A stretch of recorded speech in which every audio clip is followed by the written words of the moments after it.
Eu sou humano e, portanto, nada do que é humano me é estranho. Assim falava o poeta e dramaturgo romano Terêncio, e assim falo eu, Flávio Ricardo Vassoler, escritor, professor e youtuber. E hoje, em mais um vídeo de leitura literária histórica aqui do meu canal do YouTube, Flávio Ricardo Vassoler, eu trago para vocês fragmentos do livro Uma História Cultural da Rússia, de 2002, e que conta com a autoria do historiador de origem britânica Orlando Figet. Sem mais então, passemos a palavra a Orlando Figet para entrarmos em contato com uma história cultural da Rússia. Em Guerra e Paz, de Tolstói, há uma cena famosa e adorável em que Natasha Rostova e o irmão Nikolai são convidados pelo tio, como Natasha o chama, a ir à sua cabana simples de madeira no fim de um dia de caçada na floresta. Lá mora o tio, um oficial reformado do exército, excêntrico e de coração nobre, com a empregada doméstica Anísia, serva robusta e bonita de sua propriedade que, como fica claro pelos olhares ternos do velho, é sua esposa extraoficial. Anísia traz uma bandeja carregada de petiscos russos feitos em casa. Picles de cogumelo, bolos de centeio com creme de leite, compotas de mel, hidromel borbulhante, aguardente de ervas e vários tipos de vodka. Depois de comerem, a melodia de uma balalaica se torna audível, vinda do quarto dos servos caçadores. Não é o tipo de música de que uma condessa gostaria, uma simples balada pastoril. Mas ao ver como a sobrinha se comove com ela, o tio pede o violão, tira o pó e, com uma piscadela para Anísia, começou a tocar com o ritmo preciso e acelerado de uma dança russa, a conhecida canção de amor Lá Vem uma Donzela pela Rua. Embora Natasha nunca tivesse escutado, essa canção popular provoca um sentimento desconhecido no seu coração. O tio canta como os camponeses, com a convicção de que o significado está nas palavras e que a melodia, que existe apenas para enfatizá-las, vem de si mesma. Para Natasha, esse modo direto de cantar dá ao ar o encanto simples do canto dos pássaros. O tio a chama para participar da dança camponesa. Então, agora, sobrinha! Exclamou, acenando para Natasha com a mão que acabara de tocar um acorde. Natasha tirou o chale dos ombros, correu para encarar o tio e, com as mãos na cintura, fez também o movimento com os ombros e assumiu uma postura. Onde, quando e como essa jovem condessa, educada por uma governanta francesa émigrée, ou seja, emigrada, embebeu-se daquele espírito no ar russo, que respirava e obteve aqueles modos que o Padechal, seria de supor, há muito teria apagado. Mas aqueles eram o espírito e os movimentos russos inimitáveis e impossíveis de ensinar que o tio esperara dela. Assim que ela assumiu a pose e sorriu triunfante, com orgulho e alegria marota, o temor que a princípio tomara conta de Nikolai e dos outros de que talvez ela não agisse de modo correto se desfez, e todos já a admiraram. Ela agia de modo correto com tamanha precisão, com precisão tão completa que Anísia Fyodorovna, que imediatamente lhe entregara o lenço de que precisaria para a dança, tinha lágrimas nos olhos, embora risse ao observar essa condessa esguia e graciosa, vestida de sedas e veludos e tão diferente dela, que ainda era capaz de entender tudo o que estava em Anísia e no pai, na mãe, na tia de Anísia e em todos os homens e mulheres russos. O que permitiu a Natasha captar tão instintivamente o ritmo da dança? Como pôde entrar tão facilmente nessa cultura de aldeia, da qual, pela educação e pela classe social, estava tão afastada? Devemos supor, como Tolstói nos pede nessa cena romântica, que uma nação como a Rússia pode se manter unida pelos fios invisíveis de uma sensibilidade nativa? A pergunta nos leva ao centro desse livro. Ele se denomina uma história cultural.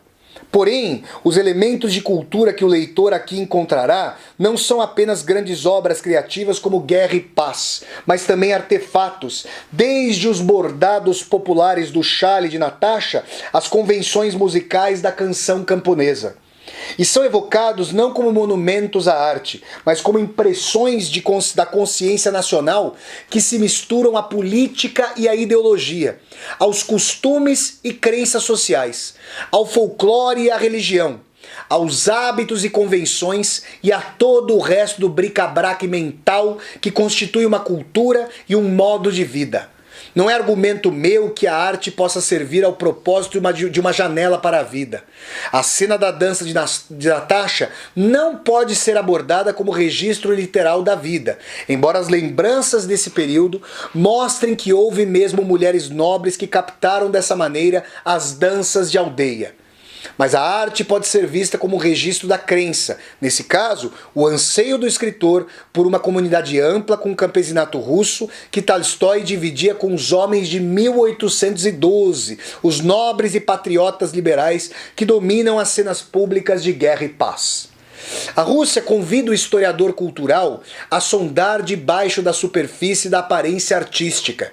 Nos últimos 200 anos, as artes na Rússia serviram de arena para o debate político, filosófico e religioso, na ausência de parlamento e de imprensa livre. Como escreveu Tolstói em Algumas Palavras sobre Guerra e Paz, as grandes obras artísticas em prosa da tradição russa não foram romances no sentido europeu.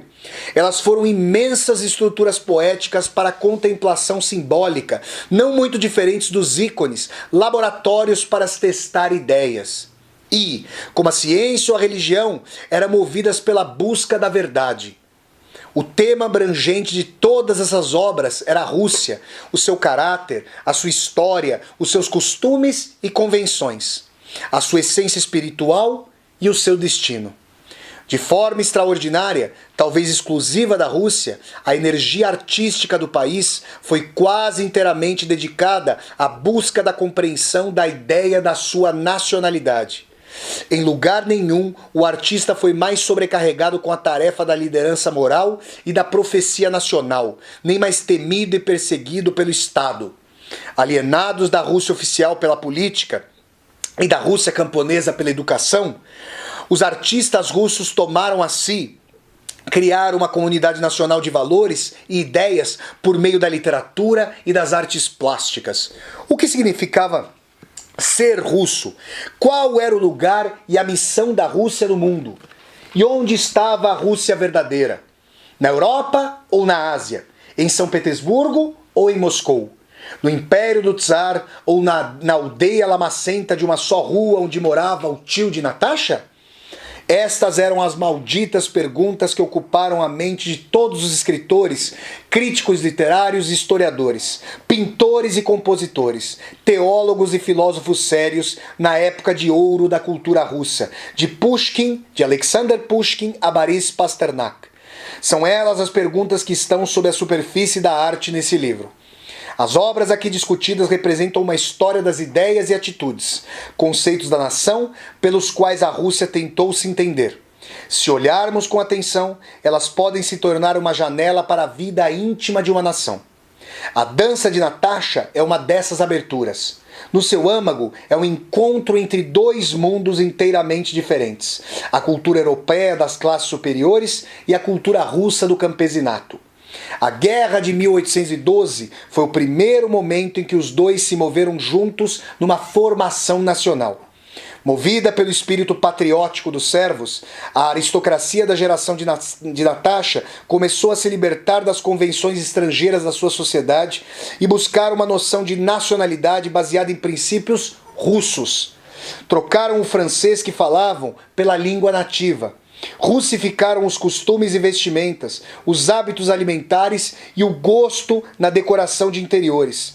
Foram ao campo aprender o folclore, a dança e a música camponesas, com a meta de criar um estilo nacional em todas as suas artes para alcançar e educar o homem comum.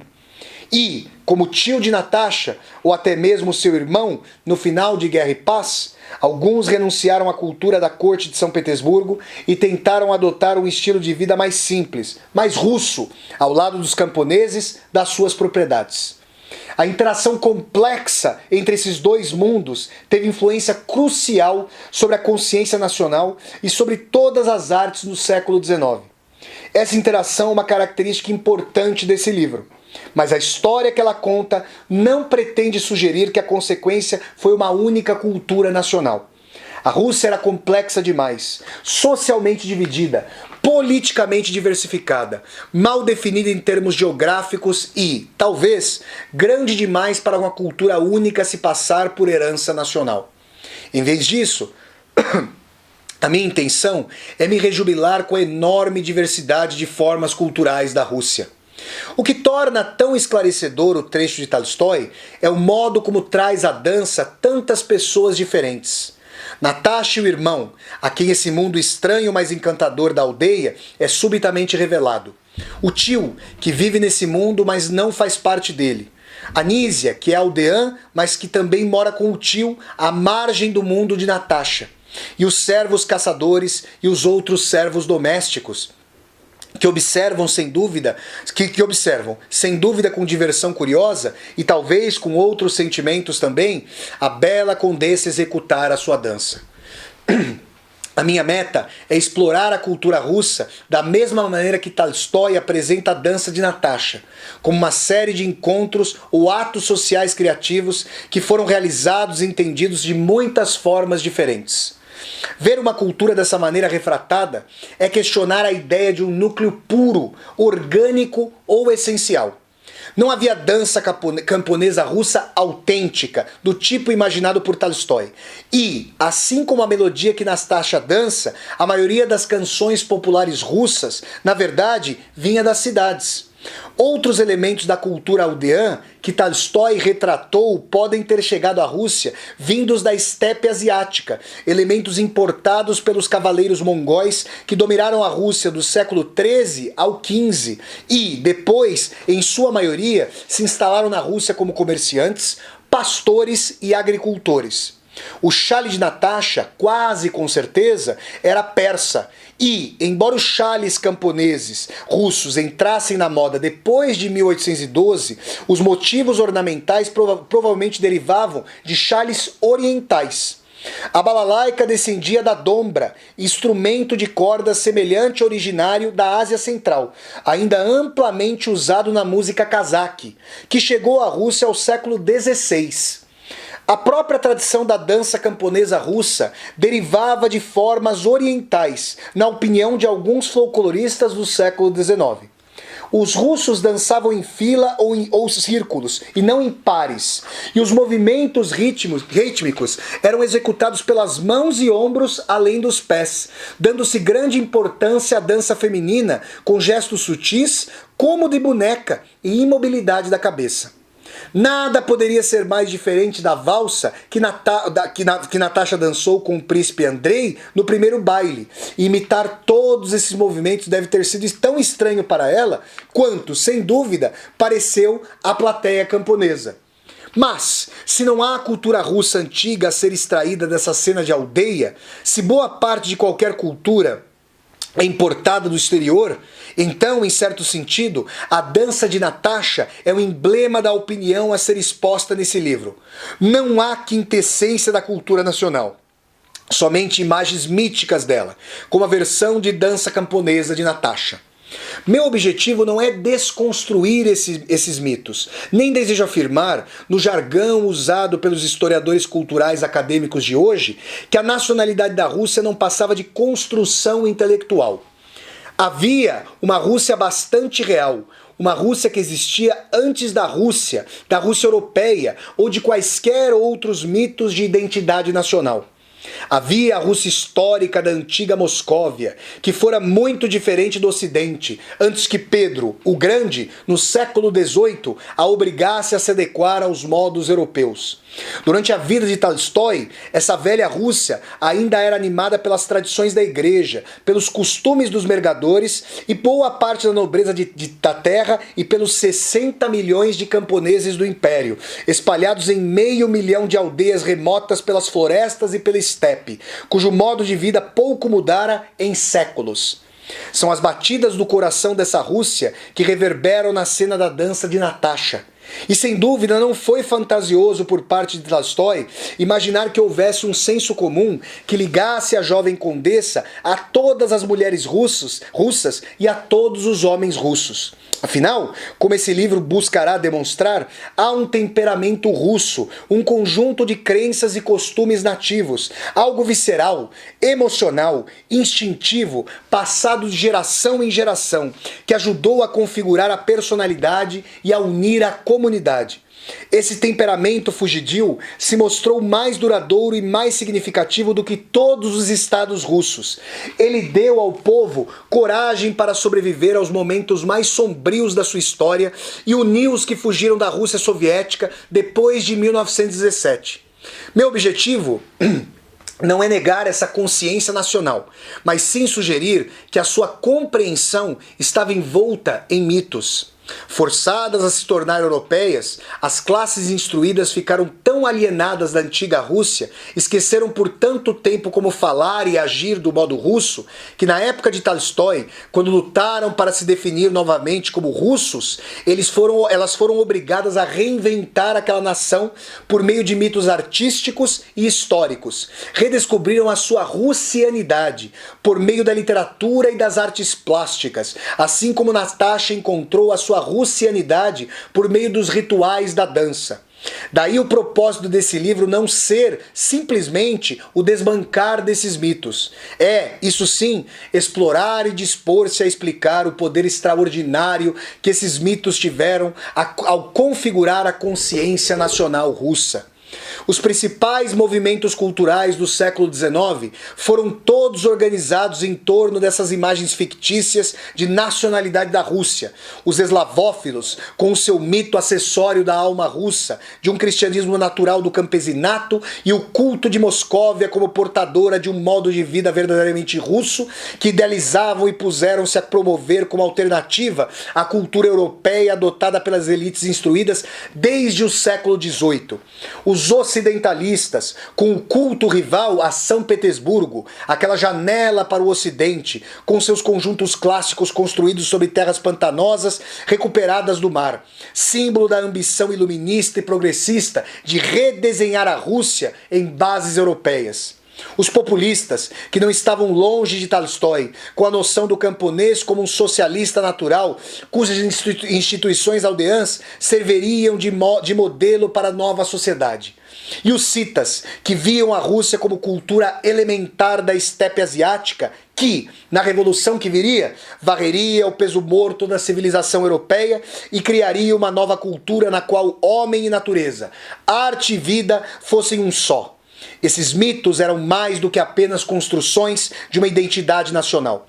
Todos tiveram papel fundamental na configuração das ideias e alianças políticas da Rússia, assim como no desenvolvimento da noção de individualidade, desde as formas mais elevadas de identidade pessoal e nacional, até as questões mais cotidianas de vestimenta, comida ou a língua que se falava. Os eslavófilos servem de exemplo. Nas décadas de meados do século XIX, a sua ideia de Rússia, como família patriarcal de princípios cristãos autóctones, foi o núcleo organizador de uma nova comunidade política, cujos membros vinham da antiga nobreza das províncias, dos mercadores e da intelectualidade de Moscou, do sacerdócio e de determinados setores da burocracia estatal. A noção mítica de nacionalidade da Rússia, que uniu esses grupos, teve presença duradoura na imaginação política. Como movimento político, os eslavófilos influenciaram a posição do governo a respeito do livre comércio e da política externa, e a atitude da nobreza diante do Estado e do campesinato. Como movimento cultural amplo, eles adotaram um certo estilo de fala e vestimenta, códigos distintos de comportamento e interação social, um estilo de arquitetura e decoração de interiores e uma abordagem própria da literatura e das artes plásticas. Tudo eram sapatos de casca de bétula trançada, casacos feitos em tear doméstico e barbas, sopa de repolho e kvass, casas de madeira com aparência folclórica e igrejas coloridas com cúpulas bulbosas. Com demasiada frequência, na imaginação ocidental, essas formas culturais foram percebidas como autenticamente russas. Mas essa percepção também é um mito. Vou tomar uma aguinha aqui, pessoal. O mito da Rússia exótica é uma imagem exportada primeiro pelos balés russos, com as suas versões exóticas da dança de Natasha, e depois configurada por escritores estrangeiros como Rilke, Thomas Mann e Virginia Woolf, que consideraram Dostoiévski o maior dos romancistas e espalharam versões próprias da alma russa. O mito que mais precisa ser refutado é o da visão da Rússia como exótica e distante. Os russos se queixam há muito tempo que os ocidentais não entendem a sua cultura, que veem a Rússia de longe e não querem conhecer suas sutilezas íntimas, como fazem com as Rússias do seu domínio. Embora em parte se baseie em ressentimentos e orgulho nacional ferido, a queixa tem as suas razões. Tendemos a consignar os artistas plásticos, escritores e compositores russos ao gueto cultural de escola nacional e julgá-los não como indivíduos, mas pelo modo como se adaptam a esse estereótipo. Esperamos que os russos sejam russos, que a sua arte se distinga facilmente pelo uso de termos folclóricos, cúpulas bulbosas, som de sinos e seja cheia de alma russa. Nada contribuiu mais para obscurecer o entendimento adequado da Rússia e de seu papel central na cultura europeia entre 1812 e 1917. Os grandes personagens culturais da tradição russa, Karamzin, Pushkin, Glinka, Gogol, Tolstói, Turgenev, Dostoiévski, Chekhov, Repin, Tchaikovsky, Rimsky-Korsakov, Diaghilev, Stravinsky, Prokofiev, Shostakovich, Chagall e Kandinsky, Mandelstam, Akhmatova, Nabokov, Pasternak, Meyerhold e Eisenstein não eram simplesmente russos, eram europeus também, e as duas identidades estavam entrelaçadas e, de várias maneiras, eram mutuamente dependentes. Por mais que tentassem, era impossível para russos como aqueles suprimir qualquer das partes da sua identidade. Para os russos europeus, havia dois modos bem diferentes de comportamento pessoal. Nos saraus e salões de baile de São Petersburgo, na corte ou no teatro, eles eram como il faut, como se deve. Exibiam os seus modos europeus quase como autores num palco público. Mas em outro plano, talvez inconsciente, e nas esferas menos formais da vida privada, prevaleciam os hábitos de comportamento russo nativo. A visita de Natasha à casa do tio descreve uma dessas mudanças. O modo como se espera que ela se comporte em casa, no Palácio Rostov, ou no baile onde é apresentado ao imperador, é diametralmente oposto a essa cena de aldeia, na qual a sua natureza expressiva tem rédea solta. Evidentemente, é o seu prazer gregário num ambiente social tão relaxado que se transmite na dança. Essa mesma sensação de relaxamento, de se tornar mais natural no meio russo, era compartilhada por muitos russos da classe de Natasha, inclusive o seu tio, ao que parece. As diversões simples da casa de campo, ou dacha, caçar na floresta, visitar a casa de banhos, ou o que Nabokov chamava de o esporte tipicamente russo do rodit pagribi, procurar cogumelos, eram mais do que o resgate de um idílio rural. Era uma expressão da russianidade. Interpretar hábitos como esses é uma das metas desse livro. Com o uso de artes plásticas, ficção, diários, cartas, memórias e literatura descritiva, esse livro busca aprender as estruturas de identidade nacional russa. Hoje em dia, identidade é uma palavra da moda, mas não significa muita coisa, a menos que se consiga mostrar como se manifesta no comportamento e na interação social. A cultura não é formada apenas de obras de arte e discursos literários, mas de sinais, símbolos e códigos não escritos, rituais, gestos e atitudes em comum que firmam o significado público dessas obras e organizam a vida íntima de uma sociedade. Assim, o leitor encontrará aqui obras da literatura, como Guerra e Paz, entremeadas com episódios da vida cotidiana, infância, casamento, vida religiosa, reações à paisagem, hábitos de comer e beber, atitudes perante a morte, em que se possam discernir os contornos dessa consciência nacional. São esses os episódios nos quais podemos encontrar, na vida, os fios invisíveis de uma sensibilidade russa em comum, como Tolstói imaginou na famosa cena da dança. São necessárias algumas palavras sobre a estrutura do livro. Ele é a interpretação de uma cultura, não uma história abrangente. Portanto, os leitores e leitoras devem atentar que grandes personagens culturais talvez recebam menos do que valem as suas páginas. A minha abordagem é temática. Cada capítulo examina uma linha separada da identidade russa. Os capítulos avançam do século XVIII até o XX, mas as regras da cronologia estrita são quebradas em nome da coerência temática. Há dois breves momentos, as sessões de encerramento dos capítulos 3 e 4, em que se atravessa a barreira de 1917. Quanto às outras poucas ocasiões em que períodos históricos, fatos políticos ou instituições culturais são tratados fora de sequência, dei algumas explicações para os leitores e leitoras sem conhecimento detalhado da história russa. Os que precisarem de mais informações podem consultar a cronologia. A minha história termina na era Brezhnev. Nela, a tradição cultural que o livro mapeia chega ao fim de um ciclo natural e o que vem depois pode ser o começo de algo novo. Finalmente, há temas e variações que reaparecem no livro inteiro, leitmotifs e linhagens como a história cultural de São Petersburgo e as narrativas familiares das duas grandes dinastias nobres, os Volkonskis e os Sheremetyev. O significado dessas voltas e reviravoltas só será percebido pelo leitor e pela leitora ao final deste livro.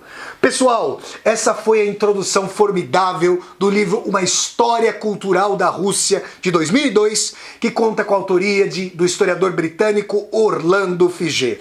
Se vocês gostaram de mais esse vídeo de leitura literária e histórica aqui do meu canal, eu peço que vocês deem um like no vídeo, curtam o vídeo, disseminem esse vídeo pelas redes sociais, para que nós possamos chegar cada vez mais e mais pessoas. Se é a primeira vez que você está chegando ao canal, seja muito bem-vindo e bem-vindo. Eu peço que você se inscreva aqui no canal, toque a sinetinha para poder receber as notificações e deixe o seu comentário aqui embaixo desse vídeo para eu poder conversar com você. E mais, se você gosta das minhas aulas ao vivo, das minhas resenhas de livros, das minhas resenhas de filmes e das leituras de Vassoler, eu peço que você considere a possibilidade de clicar nessa tecla aqui embaixo do vídeo chamada Seja Membro, para você se tornar um membro ou uma membro humanista do canal e apoiar o canal financeiramente para que nós continuemos a dar sequência a essa universidade aberta. Então até a próxima leitura literária, pessoal, e tchau, tchau!